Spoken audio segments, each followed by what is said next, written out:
Então, olha só, pessoal, questão de colisões bidimensionais, tá?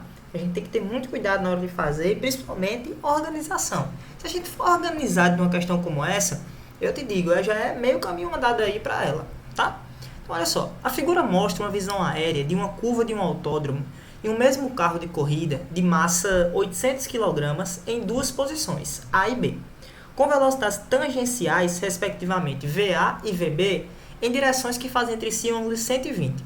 Sabendo que VA é igual a VB, que é igual a 90 km por hora, o módulo da variação da quantidade de movimento desse carro entre as posições A e B é. Então veja só, eu podia chegar muito bem aqui e fazer ΔQ igual a QA menos QB, ou QB menos QA. Iria estar errado. Por quê? Porque isso aqui, pessoal, eu vou trazer isso aqui para cá, tá? Tá aqui a velocidade VB, vou puxar aqui.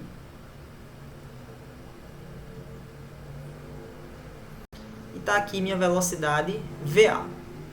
Por que eu não posso simplesmente chegar aqui e subtrair as duas? Porque isso aqui vai acontecer, na verdade, em duas dimensões. Porque quando eu pegar essa velocidade aqui, eu vou ter que decompor ela em VBX e VBY. Aqui eu vou pegar VAX e para baixo aqui VAY. Isso implica em quê? Implica dizer que a quantidade de movimento vai ter que ser conservada tanto em Y quanto em X. Então vamos lá colocar os ângulos aqui, tá? Veja só. Se a gente fechar aqui esse triângulo, a gente vai ver que aqui é 30 graus e aqui também é 30 graus. Não é? Então a gente tem esse triângulozinho aqui, 30 e 30. Não é? Então eu vou dizer o seguinte. Vamos fazer agora sim. Quando eu decomponho, vira uma questão de colisões unidimensionais, onde a quantidade de movimento precisa ser conservada. Então, primeiro eu vou conservar a quantidade de movimento em Y. Então, eu vou dizer que ΔQY é igual a QBY menos QAY. Um detalhe que eu chamo sua atenção aqui. Um grande erro dos alunos é desconsiderarem o aspecto vetorial da quantidade de movimento. Pessoal, quantidade de movimento é um vetor. E eu não posso simplesmente ignorar isso. Por quê? Veja só. QBY, ele é um vetor e QAY também. Veja, QBY é um vetor que está para cima, porque VBY está para cima. Então, QBY está para cima. Só que QAY está para baixo. Você concorda? QAY está para baixo. Só que ele não é negativo? Espera aí, um vetor para baixo negativo vai ficar menos se o que está para baixo é positivo, o negativo dele vai ser para cima. Então, o vetor original, que é y, vai para baixo. E o negativo dele? Para cima. De novo, QBY está para cima, está de boa, ele é positivo. Só que o QAY tem que entrar negativo. Se ele está para baixo, o negativo dele é para cima. Se ele estivesse para cima, o negativo dele é para baixo. Beleza? Então, quando eu pegar aqui agora em módulo ΔQY, eu vou ter que fazer QBY mais QAY. Por quê? Porque os vetores ficaram os dois para cima. Agora sim. ΔQY, então, vai ser... Quem é QBY? É a quantidade de movimento em Y. Veja só, esse 30 está aqui, ele está aqui também, porque é oposto pelo vértice. Então, QBY vai ser a massa do carro vezes a velocidade BY. Só que a velocidade BY é VB seno ou cosseno? Seno, né? Porque onde está tocando sempre é cosseno. Então, vai ser VB vezes o seno de 30. Mais QAY. QAY agora também é seno, porque não está tocando no ângulo. Então, isso aqui vai ser MVA seno de 30. Pronto. Essa é a variação em módulo de QY. Então, muito aluno erra aqui porque ia fazer a subtração. Mas não é a subtração, porque um vetor está para baixo. Então, quando eu colocar ele negativo, ele fica para cima. Então, quanto é a massa aqui? 800. Quanto é VB? VA e VB é 90 km por hora, 25. Seno de 30, 1,5. Mais 800 vezes 25 vezes 1,5. Então, isso aqui é a mesma coisa que 800 vezes 25. Bom, se fosse 250, 8 vezes 250, daria 2.000, né? Daria 2.000.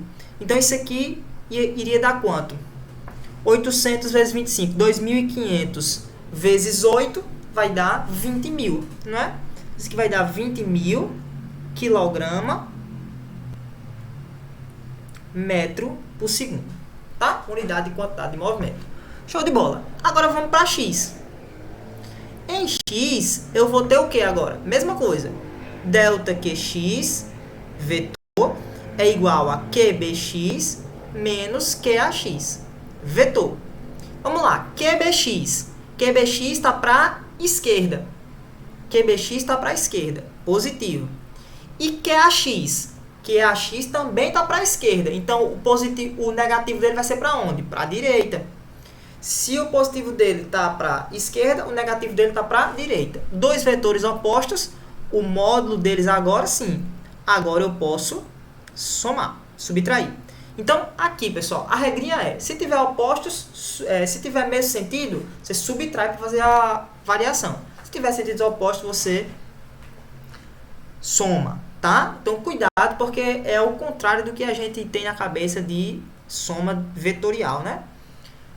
Bom, quem é QBX? Vai ser a massa, VBX aqui vai ser VB cosseno de 30 menos a massa VA cosseno de 30. Beleza? Menos VA cosseno de 30. É isso que a gente tem para fazer aí. Então, a gente vai ter que a variação em x vai dar quanto? Bom, se as massas são iguais e as velocidades são iguais, a variação em ΔQx vai dar 0. Não tem variação aqui. Beleza? Bom, agora fechou pra gente, né? Então, finalmente, a questão é só um pouco chata na parte matemática. Finalmente, o que é que a gente vai ter aqui? Que a variação da quantidade de movimento, como vetor, eu vou ter que fazer agora, eu tenho agora um vetor em y e um vetor em x. O que é que eu faço para fazer a resultante? Pitágoras. O módulo aqui de ΔQ vai ser o módulo de ΔQy ao quadrado mais o módulo de ΔQx ao quadrado. Então, ΔQ ao quadrado, quem é ΔQy ao quadrado? 20 mil ao quadrado, certo? Mais 0 ao quadrado. Então, ΔQ ao quadrado é igual a 20 mil ao quadrado. Bom, se eu tirar a raiz dos dois lados, né? ΔQ vai ser igual a 20 mil quilograma metro por segundo, onde a gente marca como gabarito letra E. Beleza, pessoal? Então, assim, questão de quantidade de movimento bidimensional, o que é que a gente tem que fazer? Dividir os eixos e fazer a quantidade de movimento em cada eixo. Beleza?